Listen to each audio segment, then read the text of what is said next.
नमस्कार शेतकरी मित्रांनो, मी आपला रेशम दत्त संदीप नेमाडे। आज आपला चॉकी होऊन शेडमध्ये अळ्या आपण रॅकमध्ये टाकून चौथी बिडिंग झालेली आहे। आणि अळीची कंडिशन बघू शकता, टनलमधल्या अळ्या होत्या आपल्या ह्या, हे बघू शकता तुम्ही।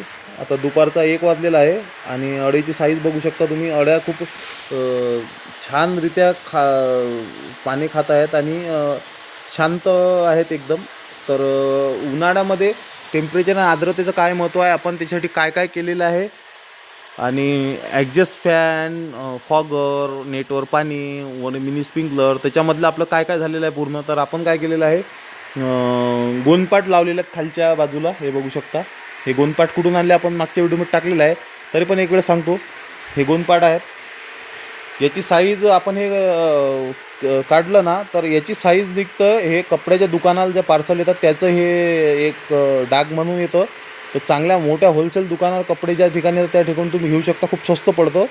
आणि याची लांबी जी आहे 12 फूट बाय 5 फूट, म्हणजे 12 फूट हे लांब असणार, हे बघू शकता तुम्ही। या प्रकारे हा 12 फूट रुंदीला 5 फूट असा एक गोणा मिळतो। आणि हा मला 50 रुपयामध्ये आलेला आहे, तुम्ही बार्गेनिंग करून कमी जास्तमध्ये घेऊ शकता। तर याचा रिझल्ट खूप चांगला आहे। तर ज्या शेतकऱ्याकडे पैसे नाही त्यांनी असं पण घेतलं तर चालतं, आणि स्वस्त पडतं, आणि शिलाई खूप कमी करावं लागतं याच्यामध्ये, खूप ठराविक ठिकाणी शिलाई करावं लागतं। तर आपण हे असं केलेलं आहे। आणि आपण खालच्या बाजूला शेडमध्ये पाणी मारत असतो, या ठिबकनं आपण या नेटवरती पाणी सोडत असतो। प्लस फॉगर आहेत, आणि एक ॲडजस्ट फॅन आहे जो लाईटवर चालतो, आणि हा एक DC फॅन आहे जो सोलर प्लेटवर चालतो। तर आपलं काय होतं, आपण व्हेंटिलेशन गरम हवा आतमध्ये आल्यानंतर आपलं अळीला खूप त्रास जातो। आणि या कप्प्यावर जे आहेत, वरच्या कप्प्यावर खूप उष्ण वातावरण आणि दमट वातावरण राहतो। तर हा फॅन आहे, हा पूर्ण बाहेर काढून टाकतो त्याच्यामधली गरम हवा। आणि आज 1 वाजलेला आहे, थोडं घड्याळ याच्यामध्ये टाईम सेट केलेला नाही आहे, हे बघू शकता तुम्ही। 27.8 डिग्री तापमान आहे आणि 64% आर्द्रता आहे। तर याच्यामध्ये आपलं हे जे आहे तापमान अजून कमी होणार आहे। ते म्हणजे या पत्र्यावरती आपण मिनी स्प्रिंकलर लावले नाही, आपल्याकडे शिडी नव्हती, तर तो एक उद्यापर्यंत होऊन जाईल। तर आपलं तरी पण टेम्परेचर ॲडजस्ट आहे, तर आपण तरी पण ते वरच्या साईडला लावणार आहोत, कारण की आपला एक उद्देश होता की आपल्याला फक्त पाला, पेसिंग आणि चुना याकरताच कष्ट करायचे आहेत। त्यानंतर आपल्याला टेम्परेचरसाठी कोणतेही कष्ट करायचे नाहीत। आणि एक महत्त्वपूर्ण विषय अजून आहे, तो म्हणजे आपल्याला संध्याकाळ 6 वाजेपर्यंत बरेच शेतकरी टेम्परेचर ॲडजस्ट करतात, पण 6 नंतर जे टेम्परेचर राहतं ते खूप उष्ण राहतं उन्हाळ्यामध्ये। आणि त्या ठिकाणी आपलं अळीला प्रॉब्लेम येतो, पाला सुकतो संध्याकाळचा। तर आपल्याला उन्हाळ्यामध्ये काय करायचं आहे, आता आम्ही काय करणार आहोत ते पण तुम्हाला सांगणार आहोत। तर आपण सुरुवातीला बघूया नेटवर पाणी आपण कसं टाकलेलं आहे शेडच्या बाहेर जाऊन।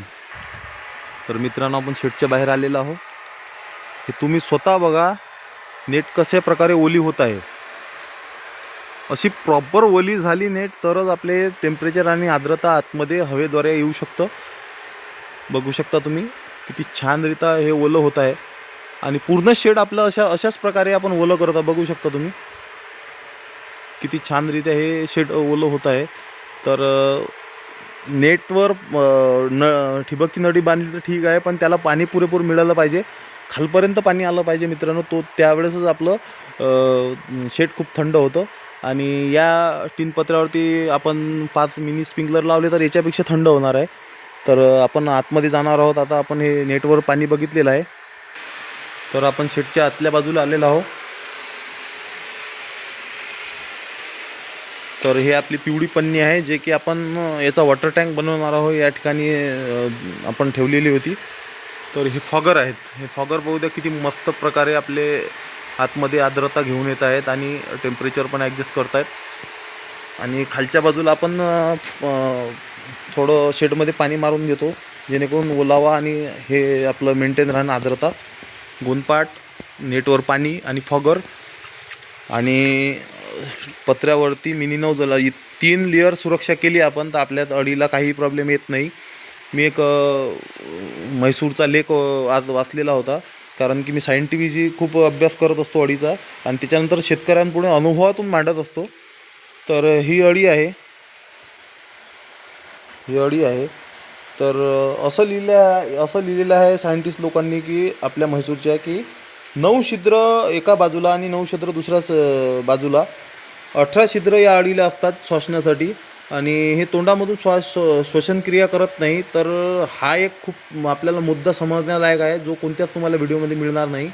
आपले व्हिडिओ कधीही हे बारकाव्यावर अवलंबून असतात आणि या अळीला आपण व्हेंटिलेशन का बरं गरजेचं आहे तर याला श्वसनामध्ये आपल्याला आर्द्रता कमी झाल्यानंतर काय होते अळी 19 छिद्र 9 दुनी 18 छिद्रामधून श्वसन घेत असते. तर त्याच्यामधून कमी आर्द्रतेची हवा आतमध्ये आणि आतमधील जे अळीच्या अंगामधील आर्द्रता आहे ते कमी होणं सुरुवात होते आणि पाला पण सुकतो. पाल्यामधून जे पाणी मिळतं ते मिळत नाही. प्लस निगेटिव्ह पॉईंट हा होतो की हवेमधून पण अळीच्या अंगातलं पाणी कमी होतं आणि अळीची वाढ हे थांबते, कमी होते, नंतर रोगाला अळी बळी पडते. हा एक आपल्याला मुख्य उद्देश आर्द्रतेचा समजलेला आहे आणि तापमानाचा पण समजलेला आहे. तर हे तुम्ही बारकावे शिका, कारण की बरेचसे असे फक्त व्हिडिओ यूट्यूबवर असे आहेत की ते फक्त सांगतात आर्द्रता टेम्परेचर, ते कशासाठी करायचं हे शेतकऱ्यांना कोणी सांगत नाही. तर आमचे व्हिडिओ हे प्रॅक्टिकली असतात. चॅनलला तुम्ही सबस्क्राईब करा, कारण की नवीन असाल तर सबस्क्राईब करा आणि शेअर पण करा गरजूवंत शेतकऱ्यापर्यंत. आम्ही आमच्या शेतकऱ्यांसाठी व्हिडिओ बनवत असतो. तुम्ही सबस्क्राईब केल्यामुळे मला जास्तीत जास्त शेतकऱ्यांपर्यंत प्रत्येक व्हिडिओ पोहोचण्याची संधी मिळेल आणि मी जे टेक्निक वापरतो त्या टेक्निकचा उपयोग शेतकऱ्यांना झाला पाहिजे याकरता आपण हे चॅनल प्रसारित करत असतो चॅनलवर व्हिडिओ. तर स्वस्त याच्यात कसं शेतकऱ्यांना आपल्या प्रोडक्ट मिळतील आणि फायदा होईल शेतकऱ्याचा याकरता आपण प्रयत्न करत असतो. आपला व्यवसाय नाही आहे याच्यामध्ये कोणताच, आपण विक्री व्यवस्था कोणताच नाही आहे, त्या कारणानं आपल्याला शेतकऱ्याचा फायदा हाच महत्त्वाचा राहतो. तर तुम्ही पण तुमच्या शेडवर जे मिनी स्प्रिंकलर, नेटवर पाणी प्रॉपर पाणी द्या, आता दाखवल्याप्रमाणे फॉगर लावा, बजेट असेल तुमच्याकडे तर. आणि एक विशेष प्रश्न आला होता शेतकऱ्यांचा की आर्द्रता आमच्या शेडमध्ये नेटवर पाणी दिल्या असल्यावर बी पण ते आर्द्रता कंट्रोल होत नाही. तर कंट्रोल होत नाही, का बरं होत नाही? तर कंट्रोल होण्याचं एकमेव कारण आहे, मी तो प्रयोग केलेला आहे आणि प्रयोगातून ते सिद्ध करत आहोत. आता ही आर्द्रता बघा 63% आर्द्रता आहे, ही 75% आर्द्रता होती. त्याचं कारण असं आहे की मी या ठिकाणी एक होल केलेला आहे. बारदाना या ठिकाणून हवा येत आहे आतमध्ये गरम. या ठिकाणी फक्त एक बारदाण्याचा पोतं काढलेला आहे आपण, हे बघू शकता तुम्ही.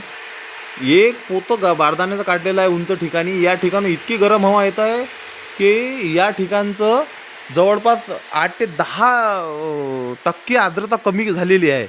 तर अशा याच्यात 4 ते 5 छिद्र असले ना तर आपले 30 ते 40% आर्द्रताच आपल्याला राहते. नंतर आपण किती प्रयत्न केला तर ती आर्द्रता कमी होत नाही, जास्त होत नाही. गरम हवा आतमध्ये आली तर आतमधली आर्द्रता हे बाहेर जाते 100%, आपल्याला माहीतच आहे. तर 27.8 डिग्री तापमान आणि 62% आर्द्रता. थोडा टाईमचा याच्यामध्ये सेट केलेला नाही, त्यामुळे टाईमच्या इकडे लक्ष देऊ नका तुम्ही. दुपारचा 1 वाजलेला आहे. तर असं होतं आपलं टनलमधली चॉकी. की तुम्हाला कसे वाटतात व्हिडिओ नक्की कळवा.